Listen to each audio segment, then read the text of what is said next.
我哋今日公布嘅進一步控制關口、縮減人流嘅措施咧，係同我哋早前做咧係一脈相承，係個力度嘅問題嘅啫嚇，同埋亦都考慮到嗰個疫情嘅發展啦。咁所以係完全同醫管局嘅部分員工喺今日開始進行呢個佢哋嘅5日嘅罷工咧，係完全冇關係。任何人如果認為用呢啲極端嘅手段可以威逼到特區政府或者係醫管局去做一啲我哋理性上唔應該做嘅嘢嚇，或者對公眾利益係有害無益嘅嘢，都唔會得逞啊。至於第二、第三個問題咧，我先請醫院管理局高醫生講講，然後我可以講講我自己作為行政長官對於部分醫護人員喺呢件事上邊嘅態度嘅睇法。高醫生。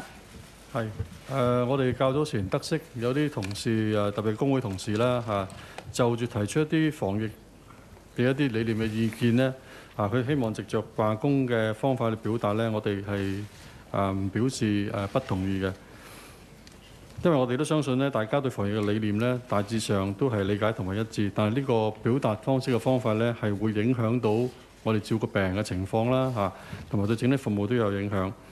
至於嗰啲同事，如果佢係藉着罷工或者其他方面啦，譬如話請病假或者缺勤啊，或者我哋叫做 absence from duty 咧，醫管局咧一路咧都係有既定嘅人力資源守則指引咁對每一個個案嘅情況可能都唔會一樣啦咁我哋都會根據我哋現有嘅指引咧去作適當嘅跟進。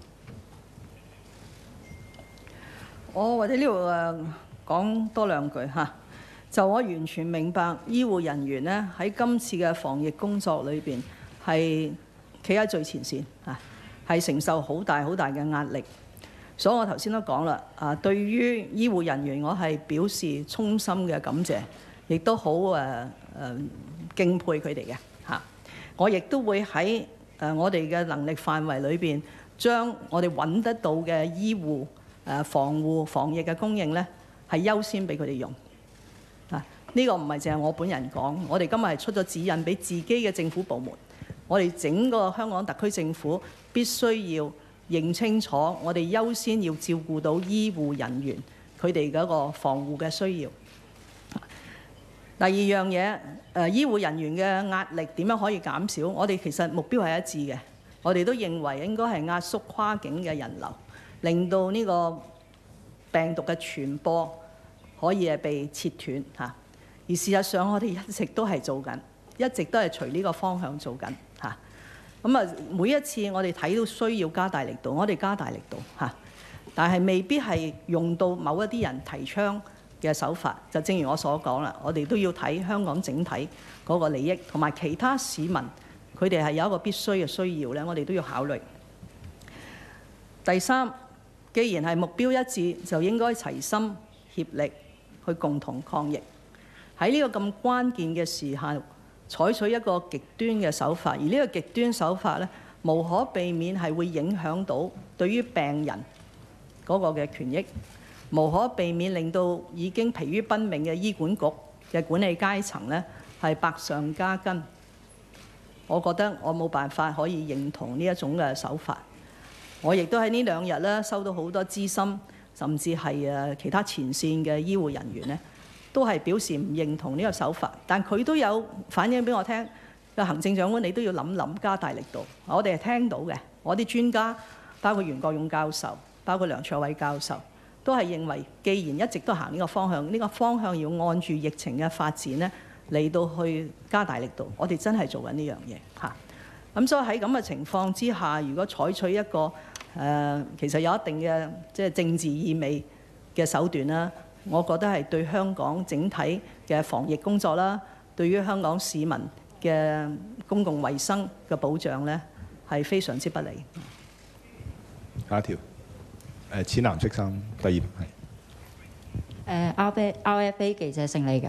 咁我哋想問下咧，其實點解其實今次醫護罷工咧都係一直都係爭取嘅訴求係全面封關嘅。咁啊點解要剩低嗰2個口岸啦？咁啊而呢2個口岸嘅人即係預計嗰個入境人次會係幾多啦？因為其實啱啱特首你都講到啦，其實每日都有7萬嘅人次出入境。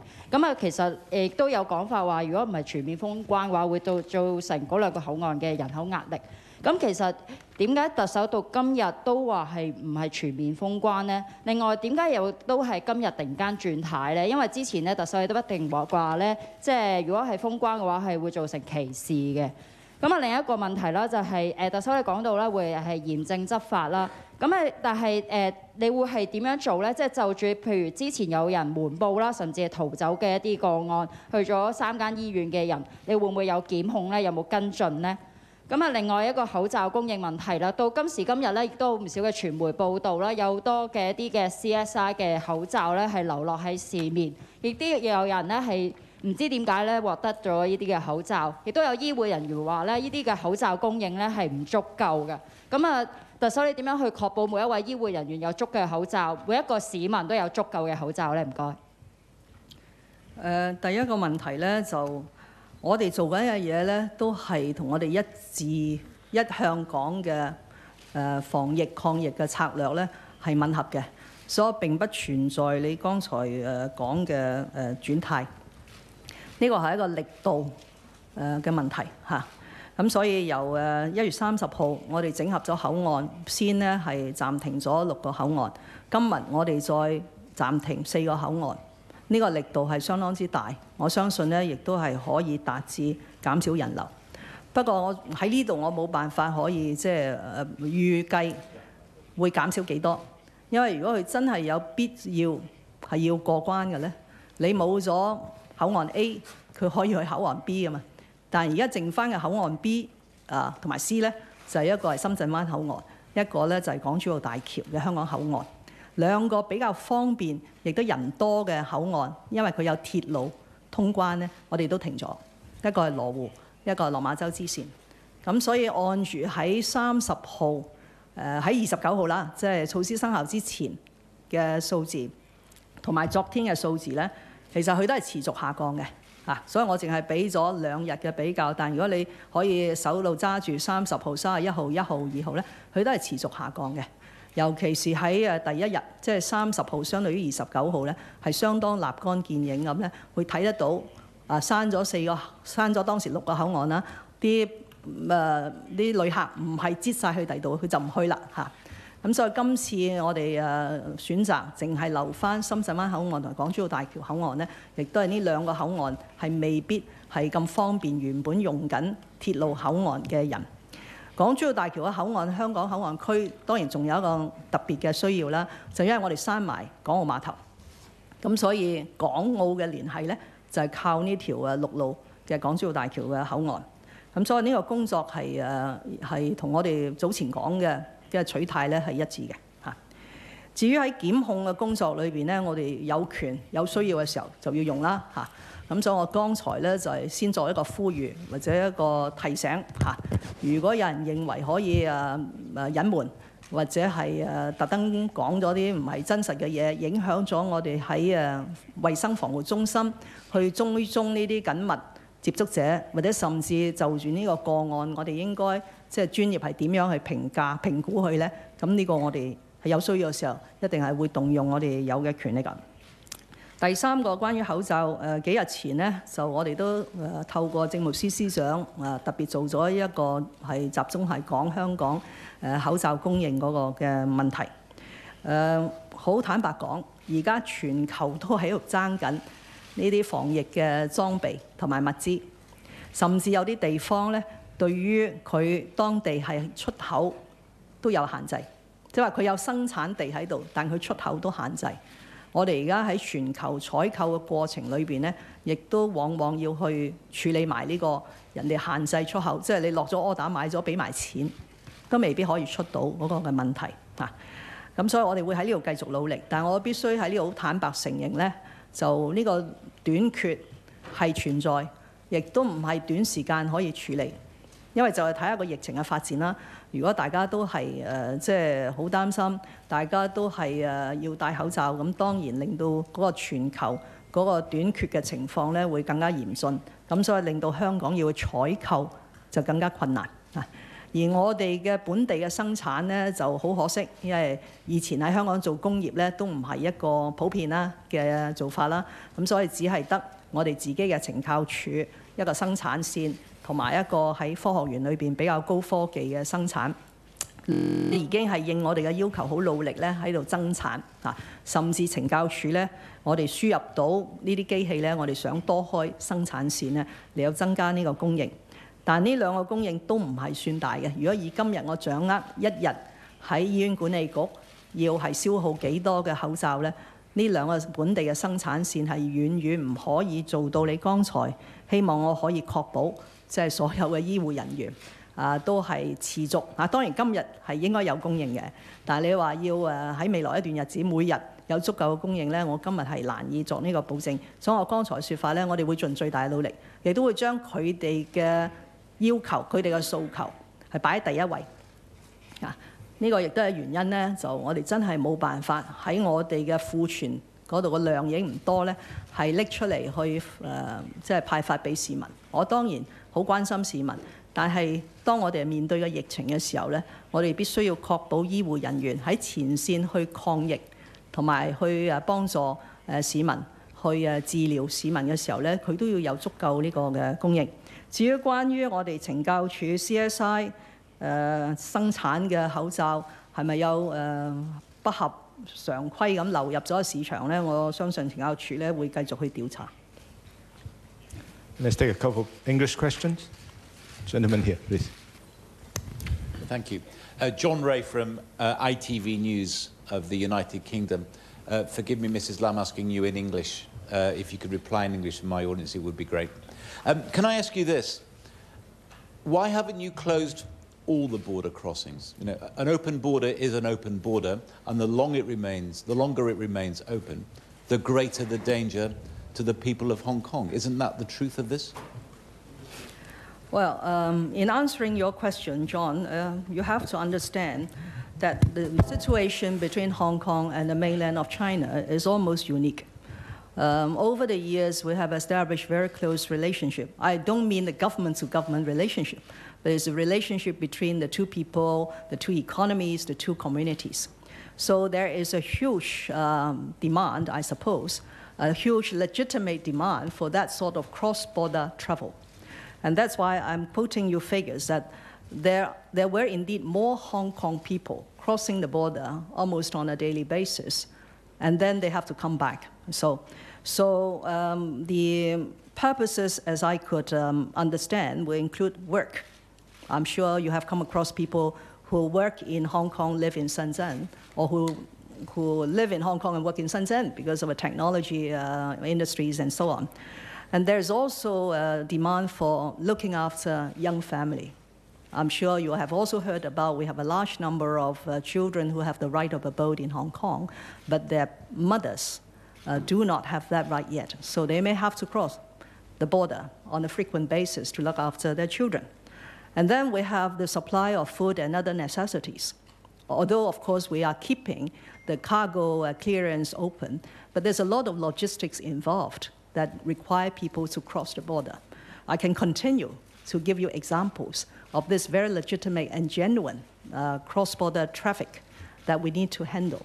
Otherwise, we will end up with more troubles for the operation of the city and also for the 7 million population of Hong Kong. So our strategy is really to consolidate as much as possible the existing control points.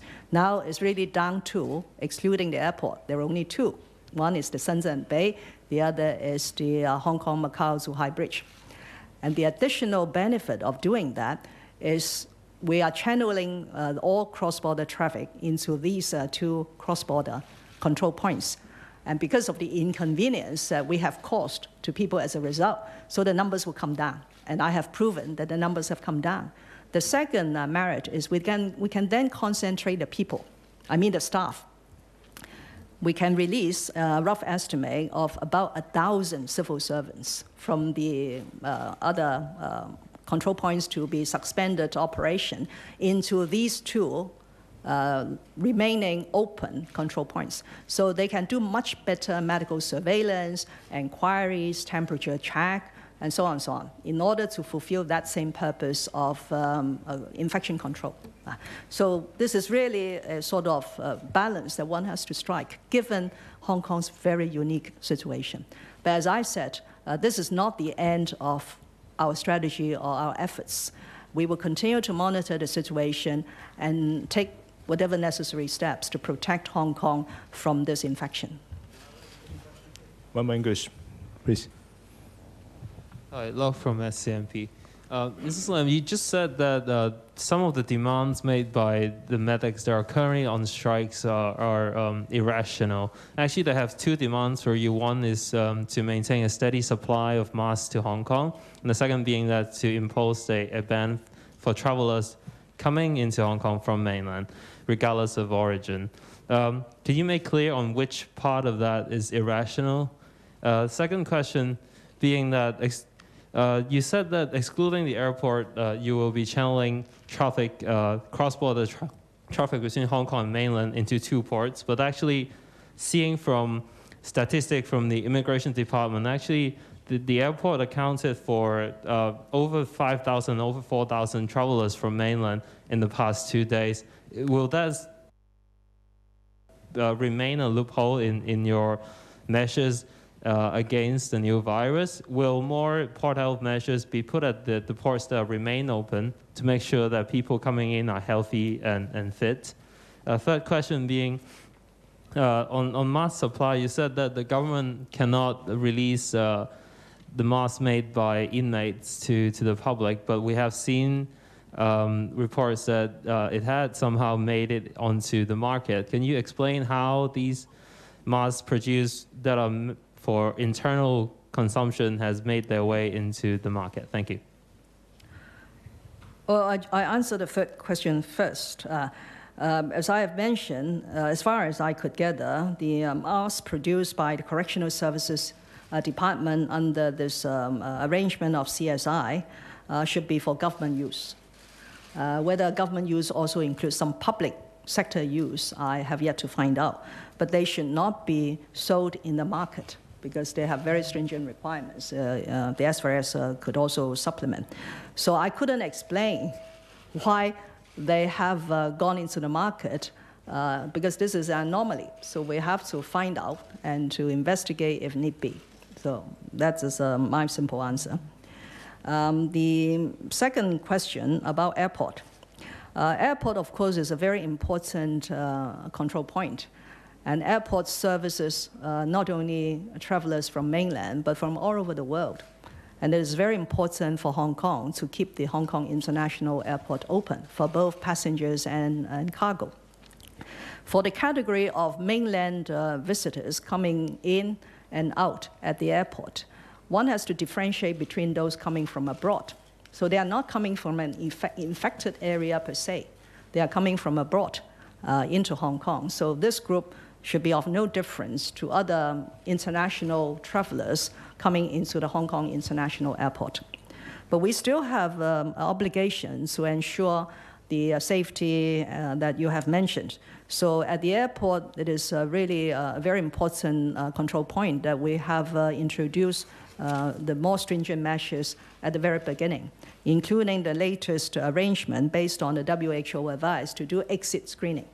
Because normally the health authority is less concerned about exit, but more concerned about entry.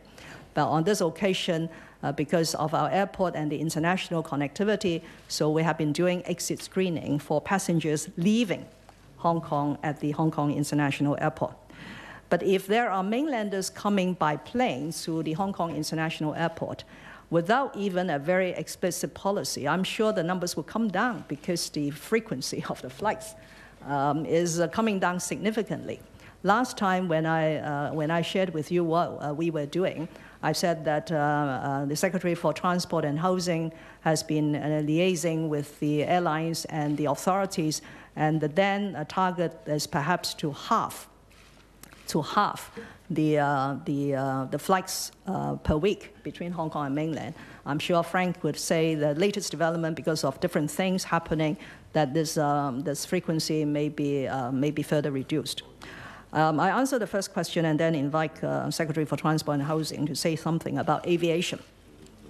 Now, as far as the union in the hospital authority starting their 5-day strike today, of course, they have several demands. That's why I said that if you look through the objectives of what they want to do, we are not so different. The objective is to protect Hong Kong and to lessen as much as possible the workload at the hospital authority and the chances of being infected. So if you ask me to comment individually on their demands, I have no problem with their request that we should try to ensure a stable supply. We have been doing it for quite some time, but I'm explaining to you the difficulties because there's a global demand for these protective gear and equipment. We are doing worldwide search. We are calling up even individual suppliers and industrialists who have plants all over the world to see whether they could help to give Hong Kong a needed supply. And I can assure you that money is not an issue. We are not asking for competitive tendering. Whoever has a supply, as long as it fulfills the specifications according to the Department of Health, and they can be sent to Hong Kong, there will be direct purchases by the Government Logistics Department. But the difficulties are very real. So while on the one hand, I accept and admit the need to ensure a stable supply, that is not something that I could promise without conditions because they are not locally produced. They have to come from overseas. Now, finally, is this demand in their list of demands is about a complete closure of the borders I have just explained to John. So it's the same answer. As far as a ban on travelers from mainland, you have been given some of the figures. In terms of numbers, and by the way, when it comes to infection control, when it comes to a virus, there is no boundary. So you cannot differentiate that people of a certain race, of a certain nationality, of a certain residential status, or holding a certain travel document are more prone to infection than other people. So we have to treat them equally. As long as these people cross the border from an infected area, say from mainland, they have the same risk. So we treat them similarly. And in terms of numbers of people, the Hong Kong people returning to Hong Kong or arriving in our control points, the number is much bigger than just talking about mainlanders or other travelers like American, Japanese, or French. So the question is, by consolidating the control points, making it very inconvenient for people to cross the border, we hope and we have demonstrated that it will bring down the numbers. But I do not rule out further measures as the situation evolves. Frank. Thank you, Xi. Well, as we have explained to the Council General Assembly yesterday, because, you know, as a member of the global community, flight connection between cities is a very important link, you know, for people to travel from one country to another. And therefore, at the Hong Kong International Airport, we have done everything we can. For example, for every passenger arriving at the Hong Kong International Airport, they would have to go through the health declaration process. They would have to go through the thermal screening to see whether they are fit to be admitted into Hong Kong. And for passengers going overseas, they would have passed through the thermal exit screening as well, including those who take transit at the Hong Kong International Airport, whether they are coming from overseas to the mainland or from the mainland to overseas countries. So as one of the busiest airports across the globe, we have to discharge our responsibility as a dependable and trustworthy international airport. So we have put in places all kinds of scanning equipment, including handheld equipment, so that every passenger departing Hong Kong would have been scanned individually. and making sure that everyone is safe and sound to travel. And as you would have noticed, there was a ban from Vietnam to suspend, flights between Vietnam and Hong Kong.